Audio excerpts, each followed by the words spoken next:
আজকে আমরা ব্লগ শুরু করলাম ত্রিমণি স্কুলের সামনে থেকে। দেখেন ত্রিমণি স্কুল প্রতিদিনের মতো দেখানোর মতো নতুন কিছু খুঁজে পাচ্ছি না, তারপরে দেখাচ্ছি। ত্রিমণি স্কুলের মাটি ফেলেছে, সুন্দরী দেখা যাচ্ছে। কিছুদিনের ভিতরে আবার নতুন পরিবেশ শুরু হবে। দেখতে দেখতে আমরা চলে আসলাম খেলার মাঠের ভিতরে। পাশে এটা হলো ভুট্টা ক্ষেত, আর সেটা হলো স্কাউট ভবন। এইটা হলো স্কাউট ভবন, আর এটা হলো শহীদ মিনার। খেলার মাঠে দেখেন পরিবেশটা খুব চমৎকার, সবুজ শ্যামলা, কত সবুজ গাছপালা, ঝাড়খাড়, অনেক কিছুই অনেক সুন্দর লাগে। এরপরে আমরা আর ব্লক করে নিই। তারপর বিকেলবেলা যখন বাসা থেকে বের হইলাম, দেখেন বাসার পিছের একটা নতুন বাইপাস, কত সুন্দর বাইপাসটা। আমরা দেখে দেখে হাঁটাহাঁটি করছিলাম আর দেখছিলাম কতটুকু কাজ হলো।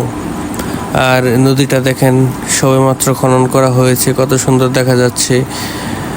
এই নদীটা প্রায় মৃতপ্রায় হয়ে গেছিল, এখন খনন করার পর অনেক সুন্দর দেখা যাচ্ছে।